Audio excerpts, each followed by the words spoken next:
This is a story about a woman in her late 60s who refused to let her age or her inexperience prevent her from creating the life that she always had wanted. This is a story about my dear friend, April Pruitt. Hi, I'm April, and I've been a client of Sam's for just over 2 years. She helped me create my podcast, and I'm on my third season. Yay! April first reached out to me about 3 years ago. She had recently been laid off from her job in finance and decided that this was going to be the opportunity for her to do something creative. And on our first call, she admitted to me that she was reserved about me. She was hesitant. She had recently been let down by a different business coach who had kind of promised her the world, but then didn't really deliver. And she was at that point in her dream life cycle where she was like so close to giving up and so close to feeling that it was never going to happen. And so I really felt a little bit of that desperation on the call with her. Not that she was needing me to prove myself or that she was testing me, but more that she just desperately wanted this to work and didn't want to get her hopes up a second time. April had an amazing idea. She had this vision of building a community and a podcast series geared towards women who were at the end of their careers, who were at a later stage of life. Women who, at that age of life, often feel like they are overlooked, often feel like they're invisible, that people think that they should be slowing down. But these women that she wanted to speak to didn't feel like they were ready to slow down. These women she had in mind, they still wanted to speed up. There were so many things that they still wanted to do in their life, and they were still ready to bloom. Her concept was all about living and mid-bloom, and I thought it was excellent. I had never worked with a creator who was targeting that market before, and I thought that there was a lot of real opportunity for her to make an impact in a meaningful way, to speak to women who, had often felt overlooked and invisible sometimes as they got later in their career and aged. I'm on a mission to flip the narrative and redefine what it means to be middle-aged. Over the 3 years that I knew April, we spoke on a weekly basis, whether it be Google Meets or Zoom calls and video chats, or even just messages on WhatsApp. She signed up for every single group program I launched in the 3 years that we knew each other. I really felt like she was one of my biggest fans. She believed in me, and she would mirror back to me what a great coach she thought I was. She would tell me how much of an impact I was making in her life, and it felt so satisfying to know that I was genuinely helping her, and I was watching her build her dream life and finally do the thing that she had wanted to do, and I knew I was playing a big role in that process. Sam is extremely supportive. She's straightforward and honest, and she will work hard for you. So I highly recommend Sam. Over the 3 years, I watched April learn so many new skills. She taught herself how to become a content creator who had a podcast series, who had a YouTube channel. She even told me she had a dream of becoming a voice actor. She had an incredible voice, and we helped her launch that as a revenue stream. She was not scared to learn new skills, even though she didn't grow up with the internet. April was 64 years old when we first met, and I remember she didn't know the keyboard shortcut for copy and paste. I remember on one of our calls, after several minutes, I would say probably like 15 solid minutes, she figured out how to share her screen with me. We were laughing the entire time. She could laugh at herself so well, and I was watching her literally highlight a sentence, right click, hit copy, go up at file, hit paste, and she was doing that over and over again. And I'm like, April, do you not know about the keyboard shortcut for copy and paste? That just paints a little picture for you about April's savviness when it came to computer skills when we first met. But within a year, she had purchased equipment, she was creating content, she was editing her content a lot of the time herself. She really wanted to learn new skills and was going for it. Hey, Sam. So I want to do short videos, but I need help with lighting, where I should be standing or sitting. I'm not ready to do the walk around with my phone. And do I need to get one of those ring lights? I'm just trying to figure out what's best before I start doing that stuff. She launched that podcast, she created her video series, and not only was she finally speaking to that woman that she sought after, that woman who was in middle age, still wanting to bloom and feeling overlooked by society, but over our 3 years, she confided so much to me about her life story. For many years, she suffered from childhood sexual abuse and decided that now that she had a platform, she wanted to talk about it and she wanted to talk about trauma. And she started to have therapists come on her podcast and talk about women who, at a later stage of life, sometimes these experiences that happen to you when you're younger that you thought you had kind of blocked away, sometimes they come back up later in life. And she was really bringing us along for that journey of what it was like to unpack some of that stuff in her midlife, in the phase of life that she was in. And people were responding to her content. She was getting hundreds, if not thousands, of downloads on her episodes. I remember we pitched Apple Podcasts on why she should be featured for International Women's Day, and they agreed. They featured her right on the homepage in March when they were celebrating female podcast creators on their app. And that was so rewarding to just see how excited she was about all of that.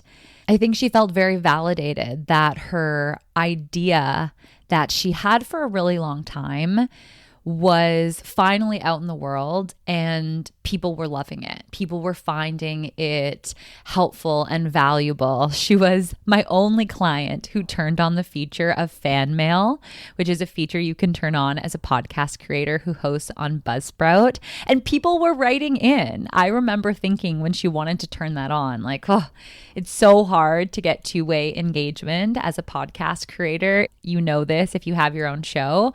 But sure enough, she had people writing in fan mail about the impact that her podcast was having on their lives. And it was so exciting for her. And she was really just getting started. I recall over the past year, she decided that she wanted to turn one of her spare bedrooms into a recording studio.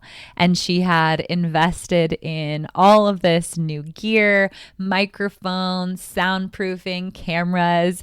She had hired a couple young boys who had lived on the street to come in and set everything up for her and do all of the labor and heavy lifting. She was so excited about where things were going to go and had recently brought her series to YouTube. And while it was a bit of a jump for her, she was very nervous speaking on camera at the beginning. Over several calls and several versions of ring lights, she finally felt ready to start creating videos and now having a video element to her podcast. This lighting, I just don't look good in it. So I'm still trying to figure this shit out. All right, see so. 2 months ago, April messaged me saying that she was diagnosed with breast cancer. It was very sudden. She found out that it was stage 4 and that it was past the point of being able to really reverse the damage that had been done. But in her own words, she said it wasn't a death sentence. The doctors had told her she had years to live and she wasn't going to let this stop her. She was really going to make the most of these next couple of years. To put it into perspective of really where her head was at, I had just launched my brand new Pod Squad program, which is a 6 months intensive program for established podcasters where you have the option to do unlimited coaching calls with me. That's the fast track option. And not only was she ready to sign up for the 6-month program, she wanted fast track. She didn't want just a monthly call. She wanted to be able to have calls every single week, connect as often as possible. And she was speeding up. She was not slowing down. I remember feeling really hesitant about taking her money and enrolling her in the program after she had shared with me her health condition and this news she had.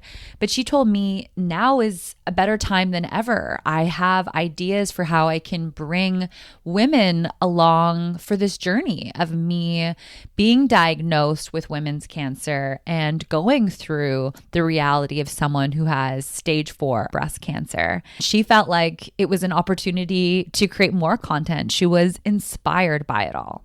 April and I had our last video call on June 5th. I remember she was in a hospital bed and she had given me the heads up ahead of time that she was going to be taking the call from the hospital, but not to worry. She was heading home in just a couple of days. She was so excited to be reunited with her 2 cats that were waiting at home for her. And she had sent me a selfie beforehand. I'm going to put it on the screen here for you to see, of her being like, heads up, this is my current state. And so I get on the video call, not really knowing what to expect. What kind of condition is she going to be in? What is her mood going to be like? Is she going to be low energy? What is her vibe going to be? And her vibe was better than ever. She was laughing with the staff. She was laughing with me. She was introducing me to some of the nurses that had been caring for her who were going to come on the podcast, and she was going to be interviewing them. And her purpose for this call from her hospital bed is she wanted me to show her how to finally make an Instagram reel. We had gotten her on Instagram over the years we were working together, and she knew how to regularly post, but she had never actually created an Instagram reel yet. And so we were truly workshopping it. I had my phone out, she had her phone out. We were doing step by step of what we were going to be posting and how she was going to add stickers to it and do the captions and add a filter that was flattering. We were workshopping the whole thing. And then I asked her, well, what is the reel about? Because she had pre-recorded it before I hopped on the call. And it was a video right from her hospital bed, a selfie in her gown, talking to her audience about this announcement. She was announcing the fact that she had breast cancer and was declaring that she wasn't going to let this stop her, and she was actually going to bring people along for the journey.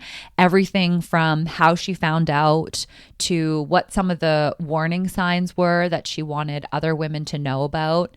She wanted to create content about how people get kind of weird when you tell them that you have cancer, and how she had advice for people who had friends or family members who had cancer to know what to say because she understood it was uncomfortable. She had so many ideas and so many things to share. And sure enough, on that call on June 5th, we hit publish together and she posted her first ever Instagram reel. I never thought I would be making a video like this, but I am. I have cancer. I have stage 4 cancer that's metastasized, but there is a lot of hope and living with cancer these days. So what can I say? I'm still in shock. It's been probably a little over 2 months since it was confirmed. So I'm taking you on this new journey I never thought I would be on. And I hope that you'll stay with me as I work through this progress and I get a better understanding of what people I know have gone through as I'm going through this process. So life is forever changing, is forever evolving, is forever surprising you. That was April's final post she ever did on social media, and it was the final time her and I spoke. A couple weeks later, we had our group call scheduled for the Pod Squad, and she didn't show up to it, which I didn't think was abnormal. Sometimes April would get busy and she would miss meetings and I wouldn't hear from her for a couple days. And then she would say to me, sorry, things were crazy. Or she would say, you know what? I just wasn't feeling up for it. My mental health was struggling today and I couldn't join. And that would happen over the last several years. And so when she didn't join the call, I didn't really think anything of it. I sent her a text saying, we missed you. We missed your energy. I was sad that she missed the group call because she just has such an amazing energy. And as I mentioned, an incredible voice and just on-camera presence. So whenever we would be sharing our highs and our lows from the week, she just had a way of just charming the entire group. And everyone just loved April, and having her on the call was always just such a treat. So I was disappointed when she didn't join, but I wasn't worried. I sent her a text message basically just saying, hey, we missed you. Hope to see you on the next one. A week or so went by and I still didn't hear back from her. So I sent her another text saying, hey, how's it going? Haven't heard from you. And when I did that, I noticed she hadn't been online in like 10 days on WhatsApp. And that's kind of when I started to get a bit worried. That felt strange, but still in my head, I thought, okay, well, maybe there's something wrong with her phone. Maybe she got a new phone. She hasn't figured out how to update WhatsApp, or she doesn't have my number, or like something. It's a technological thing. So then I sent her an email saying, hey, I noticed my last message didn't go through to you. Just checking in. Hope everything's okay.